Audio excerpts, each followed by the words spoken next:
कहा जाता है कि स्वास्थ्य से बड़ा कोई धन नहीं। अगर आप स्वस्थ हैं तो बहुत खुश हैं, और अगर स्वस्थ नहीं हैं तो आप दुनिया में सबसे गरीब हैं। और आपको कितनों भी धन दौलत हो, मगर अगर आप स्वस्थ नहीं हैं तो बेकार ज़िंदगी है। इस स्वस्थ को होने के लिए जिस प्रकार ये पार्क में इतनी सुंदरता, भव्य दिव्य और सुंदर ये नज़ारे, और इस भव्य दिव्य पार्क में मैंने जब कुछ पल के लिए रुका था तो यहाँ पर देखा, यहाँ गजब का शांति मिली। ये देखिए, गोला कृष्णा रोनानिक ये पार्क का नाम है, और यहाँ पर शुद्ध हवा मुझे महसूस हुआ। स्वस्थ रहने का सबसे प्रधान और मूल कारण है शुद्ध हवा में जाना। अगर आपको कभी भी मौका मिले तो किसी न किसी पार्क में अवश्य आएँ, जहाँ फूलों से आप बात करें, पत्तों से आप बात करें, उन बाग बगीचा से बात करें, उनसे मिलें, उन हरे हरे पत्तों से बात करें।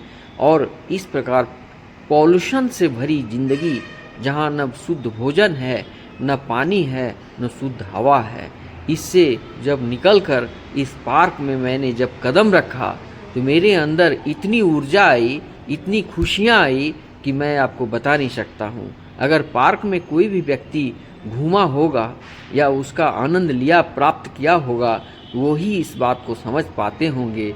आइए, मैं आपको बताना चाहता हूँ कि शुद्ध हवा और शुद्ध ऑक्सीजन हेल्थ का सबसे बड़ा टॉनिक है, और इसमें मानसिक विकास भी होता है और मन को शुद्धता मिलता है। जिस प्रकार ये बगीचा पवित्र और सुंदर है, इसी प्रकार आपका मन सुंदर और पवित्र होना चाहिए।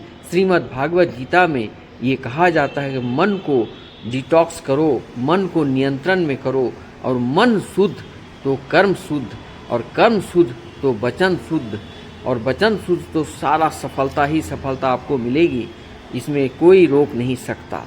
और मन जिसका मैला है वो कभी भी अच्छे कर्म कर ही नहीं सकता, अच्छी बातें बोल भी नहीं सकता। सारा जगत का खेल इस मन से और कर्म से और वचन से है।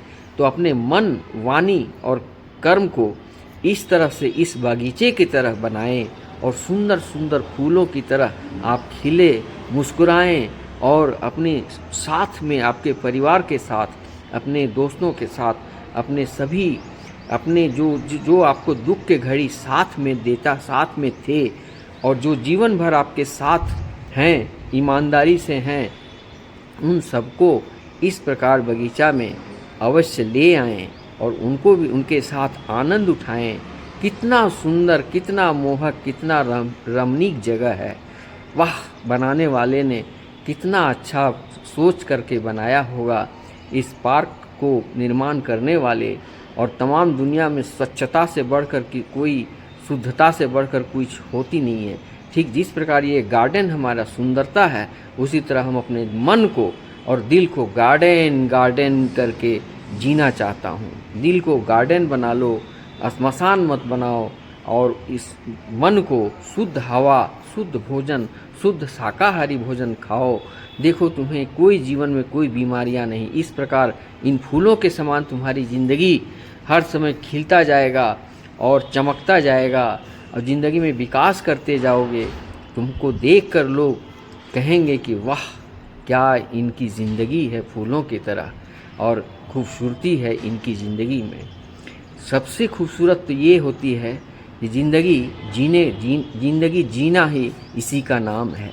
ज़िंदगी में जीना चाहते हो, इन फूलों की तरह, इन पत्तों की तरह, इन बगीचों की तरह जियो, और इसमें जियो और जीने दो, और इनकी सेवा करो। फूल को, पत्तों को और वृक्ष की सेवा करो, पेड़ लगाओ, पेड़ का रक्षा करो। इसमें श्रीमद् भागवत गीता कहते हैं कि सिर्फ मंदिर में पूजा पाठ करने से ही धर्म नहीं होता। जीव जंतु, पेड़ पौधे को जो सेवा करते हैं वो अंत में मेरा ही सेवा माना जाता है।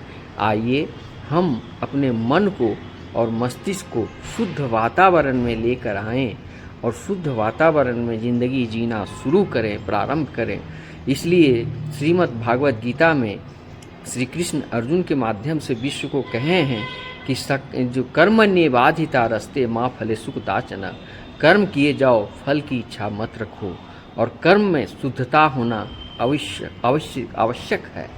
कर्म शुद्ध, मन शुद्ध और बात करना, व्यवहार शुद्ध हो तो जीवन में सफलता ही सफलता है। प्रेम से बोलो जय श्री कृष्णा, राधे राधे।